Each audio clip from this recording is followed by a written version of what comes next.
Yo, what's up, man? Y'all tuned into another episode of the Dad Podcast. You know, you got a goodie. You got a goodie today. I got my boys in the building. We all in here. Y'all gonna like on and subscribe, though. Most of all, subscribe on that YouTube. You know what I'm saying? At the Dad Podcast. We out here, you know what I'm saying? Word.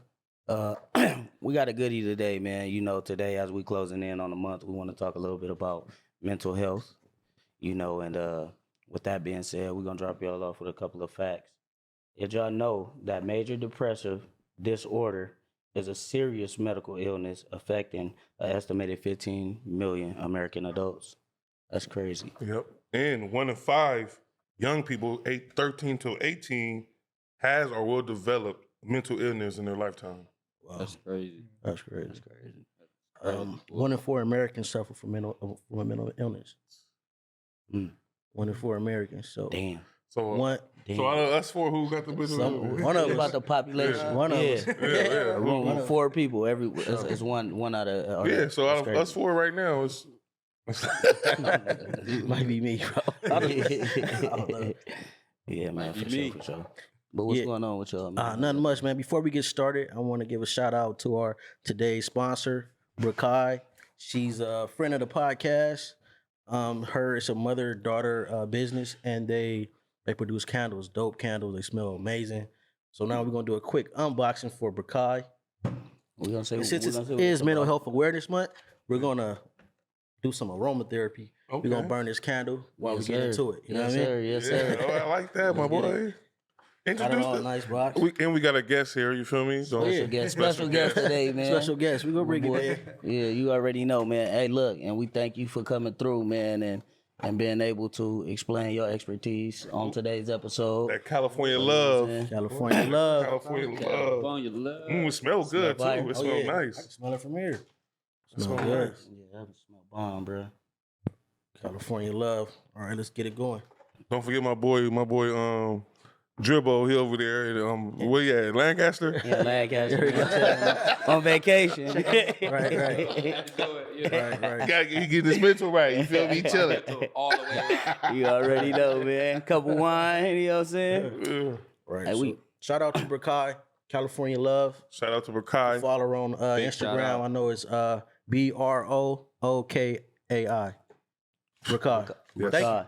Shout out to Thank you. God. Thanks for the get it. candle. Let's get right No into it, bomb. man. How y'all been doing? Been good, man. We bought a gift too for the guests today. Man, oh yeah. You know what I'm saying? that Dad's got you. dad Man, on it. appeal That is merch here. crazy. It's here. That merch is If here. any of us up, we gonna have a website and all that going Yeah. in a minute, but you can hit us up personally or on the Dad Podcast Dad podcast, man. on Instagram. Here you go, my guy. You feel me? Thank you. Hey, man, I hope you like that merch right there, man. Yeah. We gave you the Exclusive. special one, the one in the middle. You feel me? Oh, Yeah.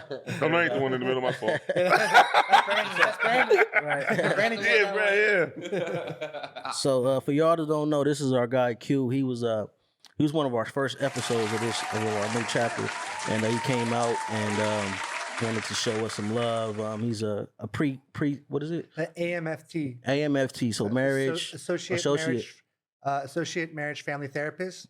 So trying to get the 3,000 hours, then take an exam, and then LMFT license. license. For sure, man. Yeah. Congratulations, man. Thanks, man. Thanks for being here, man. We appreciate you. Thanks, of course, man. Right. So Mental health month. yeah, Yeah. tell us a little bit about yourself. Yeah, man.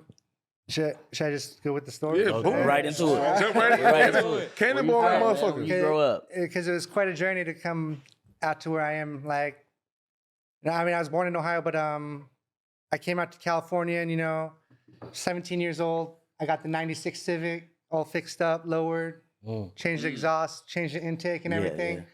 Driving on those windy roads, like speeding. And then one time with 2 friends, I ended up missing a curve a little bit and slammed right into a tree. And like this accident was actually on the LA Times. My friend got a coma, traumatic brain injury.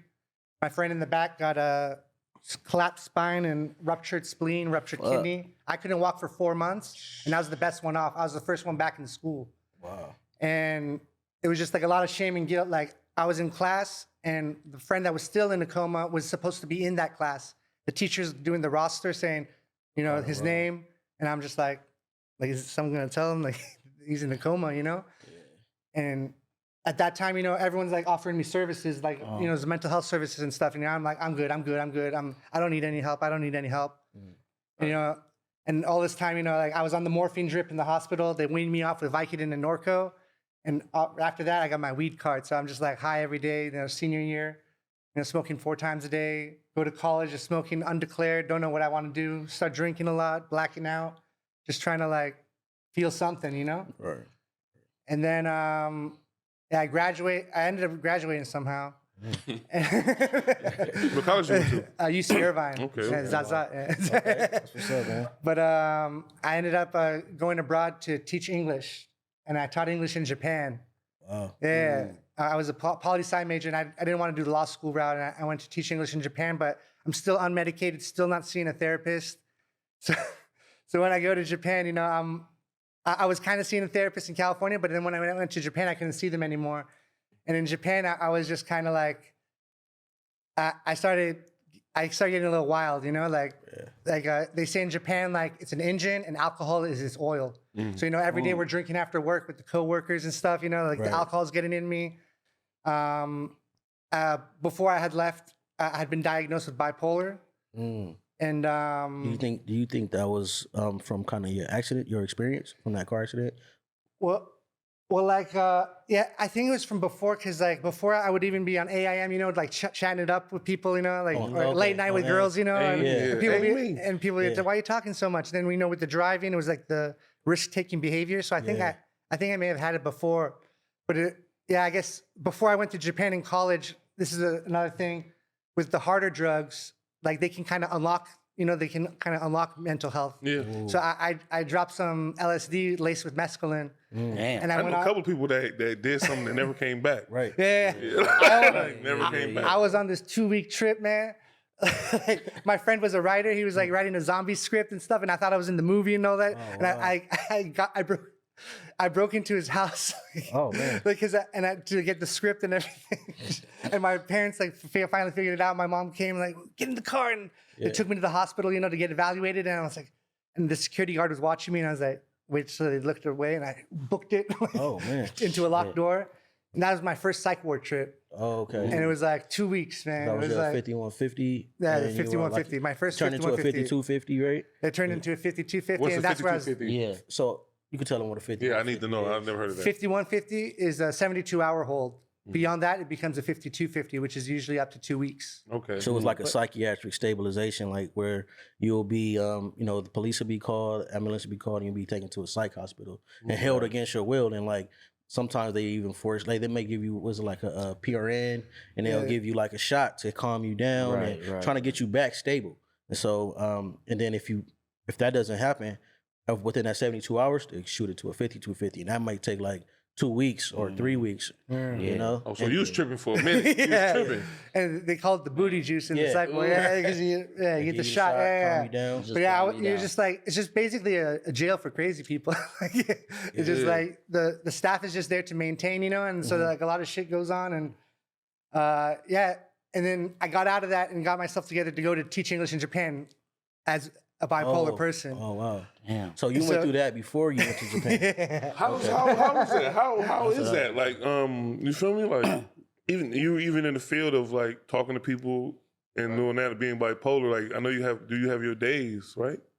Yeah, like my crazy days. Yeah, like what's your? I know it's like what is your like? Like manic? You got like a manic stage? Yeah. Do you get depressed, or how does yours? Yeah, like it'll be a mania, like really excited and like not getting much sleep, like talking to a bunch of people, like going out. Yeah, I would go out to the beach like at 4 a.m. and talk to the homeless out there, and just stuff like that. And then once I kind of get, it's like delusions of grandeur. Like I think I'm the shit. Like I think I'm a prophet. I think like I'm the greatest thing since sliced bread. Right. And then I kind of like either I go to the psych ward and realize, oh shit, I'm here again, or my wife's telling me. My wife, man, that's probably one of my Brandon knows, like that's what's helped me a lot. Awesome. Like, Shout out to wife. she's been by my side, you know, my rock, you know. That's what's up, man. But Shout out Cali. So do your disorder does that hinder you, or did that hinder you from teaching and things the goals that you're set out to making now and moving forward? Yeah, like it got like in Japan, like I was doing well teaching English and everything. Uh, And then like I got promised a job by someone that was like an expat, a Mexican Navy dude from Arcadia. And then I guess he didn't have the job or something. Like He was just blowing smoke. yeah. So And, you all the way in Japan thinking you got a job. and an apartment too. And wow. he said like, oh, just I don't have the apartment anymore. Just move in with me and my family. I'm like, all right. And that was stupid, but but anyway, like he kicks me out and says there's no job and stuff. And so I'm stuck in the Cypher Cafe, you know, with all my stuff, you know, and I'm like, man, am I gonna go back home or you know? And like I get an apartment and stuff, and everything's kind of going good. I get a job. But then it's like, you know, Chappelle's show when keeping it real goes wrong. You know, like, man, that guy fucked me over. So I, you know, got my phone, started, you know, texting him all mad and stuff. Yeah. You know, getting a little manic and getting a little angry. And I go to like I go get a baseball bat and go to his place. You know, I know where he lives. And then he ends up like tackling me, and because you know he's like ex-football player, Navy guy, and you know we're wrestling for the baseball bat. His wife comes out, starts hitting me in the balls. He gets me on this jujitsu hold on the ground. I can't even move, and you know I'm just like lying there, and she's sitting on my stomach, and he's like got me on this hold, and I'm just like, what do I do? And I just start laughing like my ass off. He's like, I can't, Like the Joker. I can't do much, you know? Right. And the police come. His wife's Japanese, speaks Japanese to them, you know. So like. You know, I mean, it's all my fault. But, you know, they take me to jail and, yeah. I went to jail. Yeah. So you went to jail in the Japanese prison? Yeah, Japanese jail, yeah. Japanese jail? Oh, how was that? Ryochi jail, yeah. Ryochi jail. how long? I got a funny story for my first night there. There was once so it's like really Japanese. They got the tatami plastic floor and they got the futons. And they got one futon here, one futon here. They gave me a futon to sleep in the middle. I've been processed all day, so I'm coming in at night. So they're sleeping on each side and they leave the middle for me. And you know, my knowledge of jail is, you know, American jail, and I'm just like, oh shit, like I don't want to be a bitch. I don't want to. So I just set my futon there and like just sit on it and I look at them. And then this guy is all passed out. But this guy keeps looking at me, and I'm like, "Oh shit!" All right. Do you know any Barely any Japanese. So you don't know what's going on. He might say, what's up? And I'm staring at him, and like I start seeing him look a little scared. I'm like, yes, you know. And then the prison guards come over, and they're like, "Go to sleep." I'm like, "All right." And you know, I put my futon down and go to sleep. And the next day, he gets transferred to the Kemcho or the main prison, and I'm like, "Oh shit! What this guy do?" And then the other guy, he had a little English, and he told me, "Oh." He was one of those that do the upskirts of underage girls in the trains, like a child molester. And all the Yakuza in the other cells were yelling at him, "Hey, we're nice to you. We just make fun of you, but Americans stab chomos. They stab chomos." Wow. So when he seen you, he like, oh my God. He didn't know. He was I serious. had no idea. I had no idea. He thought you was on it. I had no idea. Right. So if you're in prison there, I'm sorry about that. Damn. No, you ain't sorry. Fuck him, man. How No, long? but it How felt long good, were like you in knowing there that for? struck fear in Yeah. after doing that to girls, you know. But How long were you in there for? 22 days, but they fuck with you because it's like 48 hours, like calm down. I'm like, all right. And then you go meet with the prosecutor and they say, oh, your stories don't match up, 10 more days. I'm like, what the fuck? Damn. And then like, I do 10 days and I'm like, all right, yeah, I'm out, you know, meet with the prosecutor, tell my story. Stories don't match, 10 more days. And like, it was just 22 days, but that fucked with me because like, so after that 10 days, I was like, I'm not getting out. And everyone was telling me you're getting out. I'm like, no, I'm not getting out. Amnesty International has actually complained about Japan because their death row is like that. So when there's a knock at the door for death row, they don't know if it's food, visitor, or death. Oh, So they all go shit. crazy on death row. Damn. Yeah. Psych. So I just got That was your psyche. little taste of the That was your psyche. yeah. So that wasn't too good that's for my crazy. mental health. Right. So all that's just like going on while you still struggling with your Unmedicated. diagnosis, unmedicated. No therapist, and you know, after I got out, I was in Japan with the jail. You're outcasted. Like all my work, all my friends, and maybe I had like one friend, like, but he was like a foreigner. So, but like I was outcasted. So like everything I wanted to do, like I couldn't talk to no one. You know, like the girl I was seeing wouldn't talk to me. Like people I started trying to start a business with wouldn't talk to me. And I ended up going back to California, and that was my first suicide attempt in October of 2010, where I had a bottle of Seroquel and a bottle of Chivas and chugged it. Shit. And I was just listening to some music that I wanted to die with, and I guess I passed out while listening to music all weird. And my mom came in the door and saw me all passed out weird, and called 911. And I just woke up like with the stomach pump thing, you know. Man, it was pumping it up. Yeah, and then I was in the hospital bed, and a dude from College Hospital Costa Mesa comes, or College Hospital Cerritos, and he's like, "Yo, dude, like here, you know, you can't smoke cigarettes, like, but over at my place you can smoke cigarettes." And I didn't know what it was exactly. Yeah? And I said, "Oh yeah, I'm down," and I signed it. It's a fucking psych ward. Oh, damn. That's how they got you. That was my So you second back. psych ward. So you back. 5150. Damn. And I'm like, So you was actually 72 hours just done. College Hospital Cerritos, yeah. If I just stayed in the ER and just like waited out the nicotine, I could Damn, avoid man. that one. But on that trip to the psych ward, I got a blowjob.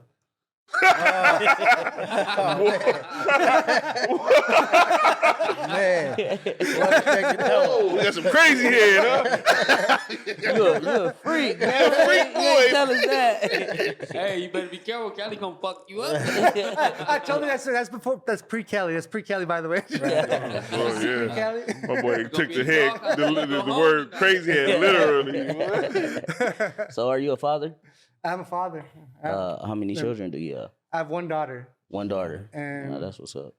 Yeah, it was sort of unplanned, so it's just kind of like playing catch up now, and that definitely got me on a more righteous path. But there's still a few. You had a crazy, like a little decade, like a decade back. Like you had to think about it, locked up in Japan, right. back, you know what I mean? Before I haven't even having a talked about kid. Vietnam yet. What? What you mean Boy, big got some now? stories. That's where I So met what my Vietnam? wife. That's where my baby was born. Oh, Vietnam. shit. Yeah. Tell us a little bit Yeah, about about that. that. How'd you end up? Tell us how you. So you back in Cali, So yeah, back in Cali, the suicide attempt, psych ward again. It is long one. I'm really low, you know. Right. And I'm talking. I got a couple friends teaching in Vietnam, and one of them's a Viet Q, or like overseas Vietnamese, like you know, they're born out here and they got families out there, so they had a free place to live and everything. It's all cheap. Yeah. And I was like, hell yeah! So I just worked up like, I saved up like $800, had a credit card, and just went out. And so at that point, it was after my suicide attempt. So it was basically like on a death wish. Like I didn't give a fuck what happens, you know. Like I got there, I was like 8 girls at least in like the first month, you know. And Oh, you a freak boy. You sure you ain't an info? Like, but yeah, trying to find that, but going after that emptiness, though, I feel you, though. Yeah. Trying to find it in anything, anybody, or any place. But a little story like that happened before I met my wife, because I met her after the first month. How I learned to ride a motorbike, because in Vietnam, it's like 200% import tax on cars. So everyone's driving these little motorbikes. It's like a school of fish. There's no traffic laws. They just kind of blend together. Yeah. So I was all nervous about driving and everything. And I'm practicing at night when there's no traffic. And so I kind of got some background. But one night I'm just walking back, and a motorbike pulls up with a guy and a girl on it. And the girl comes up to me and is like, "Oh, you want massage?" And she's like rubbing up on me. I'm like, no, I'm good. And she goes back. And then they drive off, and then another motorbike comes up, and it's a girl, and she's like, "You're so stupid!" And check, my phone and my wallet are gone. Damn, and she she's got like, you. and she's like, "I know where they go." You know, I'm drunk. I'm like, "All right." So Sound like some hop on movie her- shit. Yeah, this. I hop on her motorbike, and she drives me to this little alley, and she posts up on the other side, and she's like, "When I give a signal, they're coming." And then I'm like, "All right," and I smoke a cigarette. And then she gives a signal, and I see them like, looking for their next mark, rolling around. And I go up to them and just push them off the motorbike and get the guy in a headlock. And I'm like, "Where's my iPhone? Where's my wallet? Where's my iPhone? Where's my wallet?" And like the girl gives me back the wallet, but I guess the iPhone they drop at the safe house, because it's an expensive item. And I see the motorbike on the ground with the key still in the ignition, and I'm like, "No iPhone, motorbike. No iPhone." I just pick up the motorbike and for a whole week I have this motorbike and I'm bragging to everyone. you I'm with the like, bullshit, I'm like, huh? yeah. I'm like, yeah. And I have some Vietnamese homies, Yeah. and like they're like, "Oh shit, like You you got got the time. bike." Yeah. Yeah. And then 1 week later, I'm driving down the same street because I'm a dumbass. And there's like maybe 4 or 8 motorbikes like looking at me, and they're like, "Oh!" I'm like, "Oh shit, it's their whole gang." So they watch it. And I just drive, and I'm like, I'm not good enough to do a high-speed chase, and I just stop, and they crash into me, and we're all like Good enough to do a high-speed fighting and chase. stuff, and they take the motorbike and go, and Wow. that's how I learned to ride a motorbike. Wow. Damn, bro. You gotta have. Hey, you need to go. You need to go to Hollywood. And get you a That's first biopic, month. man. That's first month. That's first month. Yeah. All first. And then I met my wife. Right. Was your wife the one that helped you? No. Oh, okay, that's what I thought. That'd be a love No, that story. would be him. I say, oh man. Right. Yeah. So talk to us a little bit about your profession and what you do now, and how is it being a therapist for A marriage therapist at a that. marriage therapist for families? How is that? A quick thing for the marriage family therapist. It's in the name, but we do all individual therapy, family therapy, group Okay. therapy. Yeah, it's just in the name. Yeah. Okay. So yeah, so I mean, I work with families, but right now I'm working with adolescents, like maybe like 12 to 17, and it's kids that are like suicidal, like so they've been 55, 85, and they're about to be discharged, or they get evaluated at the hospital, and like they need something, so that we come in. We're like an in-home 3-week service. We stabilize and send them to a long-term therapist.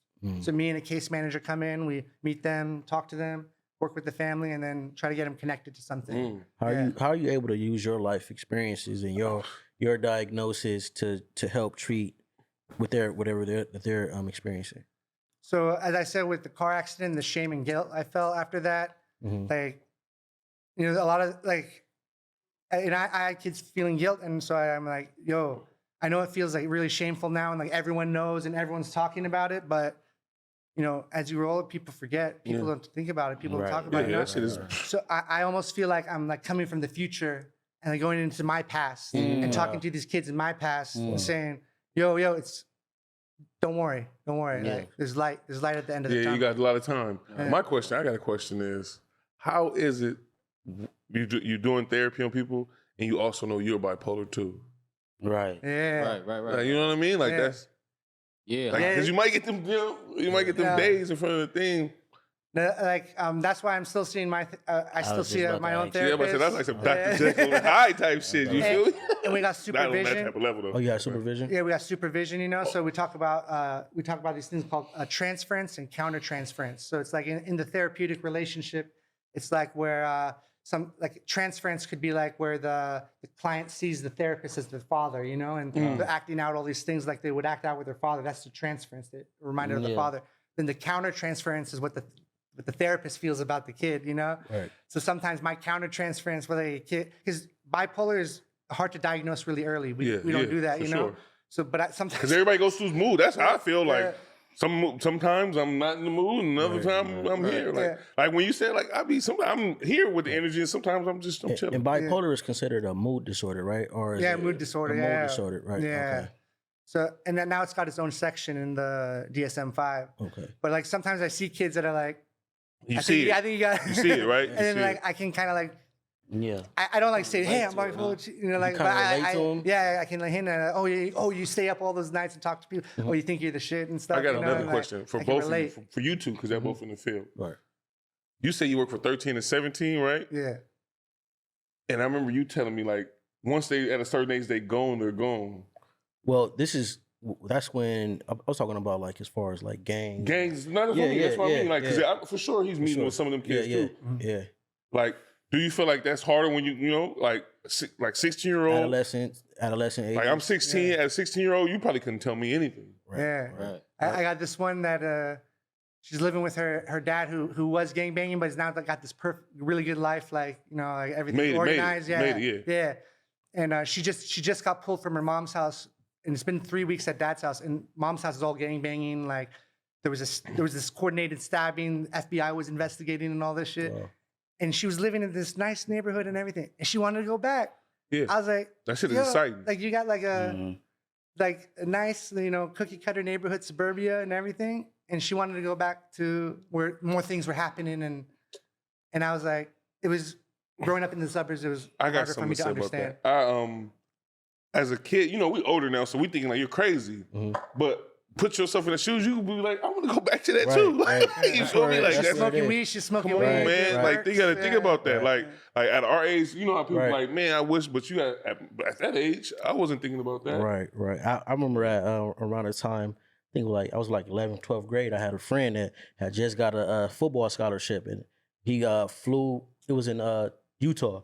And then I remember that's kind of like what inspired me to like keep playing football and probably eventually get a scholarship somewhere, right? So we help him pack his stuff up and all that, man. He finally like, bro, you finally getting out. You finally getting away. You able to, you know what I mean? It's inspiring all of us, inspiring me to keep playing, you know what I mean? Because maybe, hopefully I get a scholarship one day. So he really did it. And I'm like, bro, he was sad. He was like, I don't want to go. But I'm like, bro, this is going to save your life. You know what I mean? And then we packed him up. He flew out. And then I'm like, damn, he gone. He did it. He made it. He won't got to worry about it. He stay in football, you know what I mean? Play ball out of state. A couple weeks later, he back. I'm like, bro, what you doing back out here? Oh man, I'm just coming out for the weekend. Then he go back, but then he keep coming back. So now he just here. He not even playing football no more out there. He back. And then it landed him in a situation just coming back to this environment where you had the opportunity to go, came back to the environment. And it's funny. It's crazy because I went to Utah. Yeah. And cats knew him out there. Wow. Fact, we talking about the same person. Yeah. But like, you know what I mean? Right. Like, but yeah. There's something about that environment, but it's hard because you've grown up in it and you've lived in it so long. You're accustomed to it. And that's what your life, and it's like a different world. And having to go somewhere where you have to be, like you said, structured. Yeah. You go to college, you got to listen to a coach. It ain't like being back at the J when you can beat Mr. Myers up. Yeah. Sorry, no disrespect. But you feel me? But you got leeway. You feel me? Like the leeway, you can start a team. You can do, but when you go to that institution where it's it's mindset though. We'll get rid of you just as fast as we brought you here, brother. It's mindset. You know what I mean? That's what I kind of feels wrong with psychology though, like, because they talk about the suburban life and like this, they kind of projected like this is the only way to live. But I feel like there's benefits growing up in the hood and stuff because like there's things that I don't know that you learn that I don't know. That's a fact. Things out, and I feel like it should be more like equal. Like not like I'm teaching you how to live a suburban life. It's like we exchange. Like this is what you learned. This is what I learned. Let's do it together. I feel the same way because I came from I moved from Watts when I was in 7 years old to Long Beach into like a nice good area. Like I tell cats, I don't go in the hood. What you fucking talking about? But the thrill of leaving my cul-de-sac to go down to the 50s and all that and being off that was like I learned more in being in the mix than being in the cul-de-sac. Okay. Yeah. Dude, I want to ask you this question. I know everything like professions it's a format, it's protocols to do certain things. I'm sure you was trained on certain things to talk about or to say or whatnot and how to approach it. So with that being said, do you ever kind of like go outside the lines just to make the person a little bit more comfortable with you? And a little bit more expressive or whatnot? Oh yeah, my therapeutic style is very like it's very egalitarian. It's like they're the expert of their own life, and I'm trying to catch up to them. So I mean I don't like to share my whole story, but when it serves a purpose, I'll self-disclose something, Okay. Like there was this kid going through this extortion thing on social media where he thought he was talking to a girl, they got a picture of his face, they got the dick pic, and then they said $300 or we're spreading it to all your friend list. Spread it. They spread it. But he was feeling a lot of shame, and I was like, hey, and then I shared my car accident story. I'm like, yeah. And I grew out of that, and that was in the newspaper, man. And like, this is like, you can just ask people that looked at it and say, you like it? Right. Yeah. What would you say are the benefits of people, say the people that refuse to seek any therapy? What would you say the benefits are to them? Like getting therapy doesn't mean you're crazy or something. It doesn't mean you got a mental health diagnosis. Like people that have got things going on get therapy to do more. It can make your life better. It's not saying nothing's in your life messed up. Going to a therapist, It's like you just want to make things better. So it's you're not. That's cool, man. Right. That's cool. And as far as your diagnosis, did they prescribe you like medication? How you feel about medication use and like therapy and however to treat the diagnosis? I think especially for like extreme cases like mine, because it's 45150s, I want that to stop. Medication and therapy is the answer, And even with medication, it took me a while to get onto, because it felt like a crutch, like I'm dependent on it. But they wean you off after a while if things are going well, like it's not forever, But Right. it can really help to stabilize things, especially with bipolar, going manic and all that. It seems like some of the medicines just have people as a shell of themselves. To me, when I see them, they just sleep. And really, you can't perform in the real world off that medication.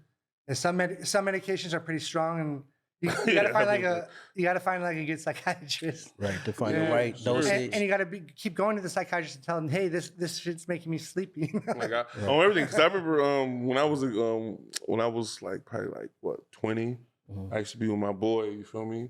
And he had a little brother, and he was wild. Like he'd have episodes like blow up, like literally like crazy blow up. You feel me?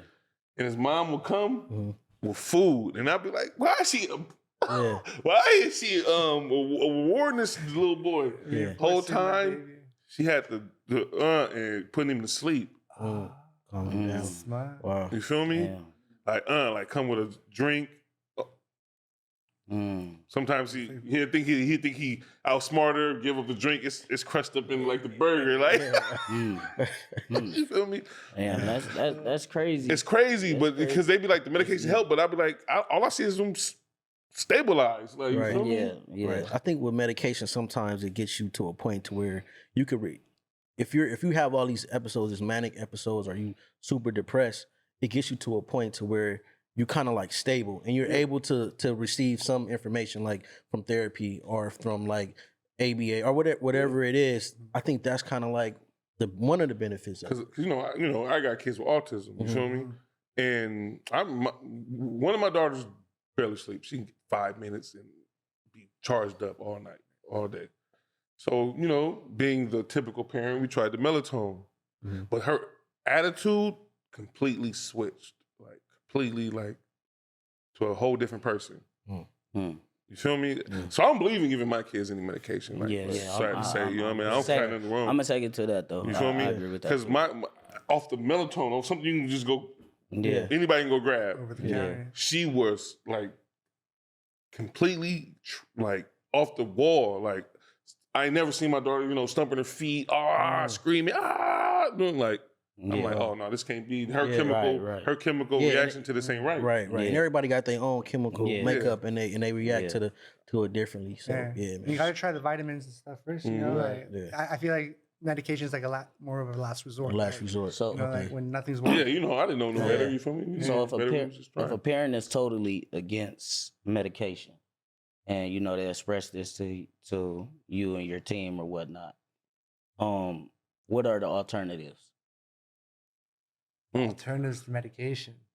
Just see, you gotta be political. You gotta be political though. Right. You feel me? Right. You gotta be political. You feel me? Yeah, He has to be political. I don't. Because that's what we promote. He has to be political, bro. Right. He has to be political. He has to be political about that answer. You feel me? Right. It's other ways, but he has to be political. Right. Yeah. Right. That's feel big me? business, man. That medication. Yeah, man. You have my boy get hung up. Don't do that.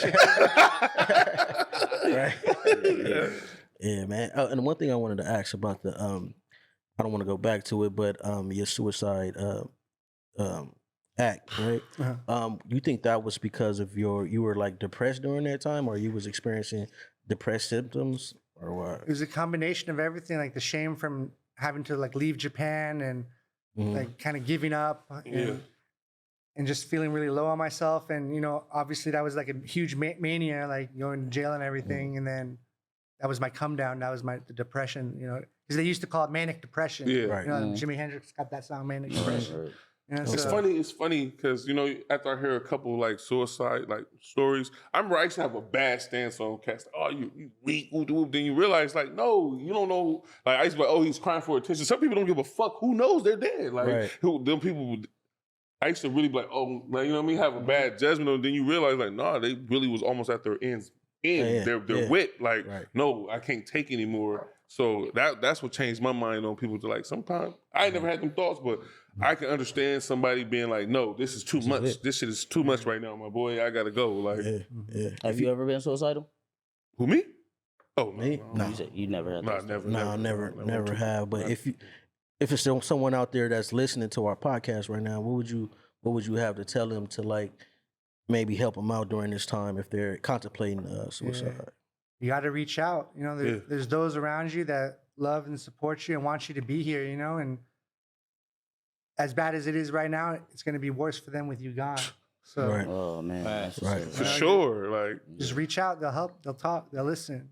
You know, or if you know you don't got anything, you know, there's warm lines. There's the suicide hotlines. There's 7 cups of tea. You can chat with people. You know, like there's a way to reach out. because like you felt, I know when you probably felt at your lowest, your loneliest time. Nobody can probably share the same feeling as you because what you were going through is only your thing, and most people ain't never been in a car crash and hurt their friends and been to Japan and been to in a motherfucking another country. So I bet you was like, I don't have no one to speak to right now. Yeah, but it was reaching out that and at that point, there was no one to reach out to. I was just by myself. Yeah. Right. Yeah, I'm so glad your mom found you. Right. Yeah. Like, My honestly. mom's there. And Yeah. also, the suicide hotline for those that's listening is 800-273-8255. So don't hesitate to get him a call when you're in that position. You feel Sure, like you want please. to end it. Don't do it. Right, for There's sure. help out there. Help is available Talk for to you. somebody. Don't be ashamed, man. Don't be ashamed. That's you what know? that's what it really be. Cats be so shameful and don't even know. Thinking about what other people gonna say or how they feel about it. It's your life, you know. Sure. Yeah.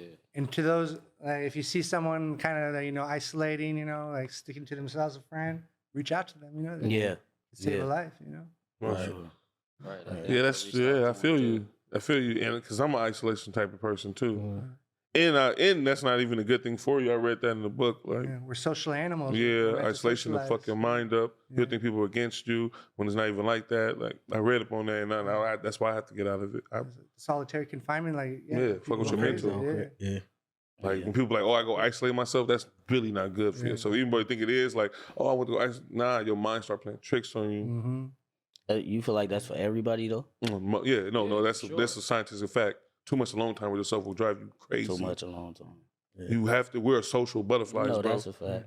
Like that should kill you. Like you being by yourself all day thinking you helping yourself, you'll start playing shit in your mind that don't even make sense no more.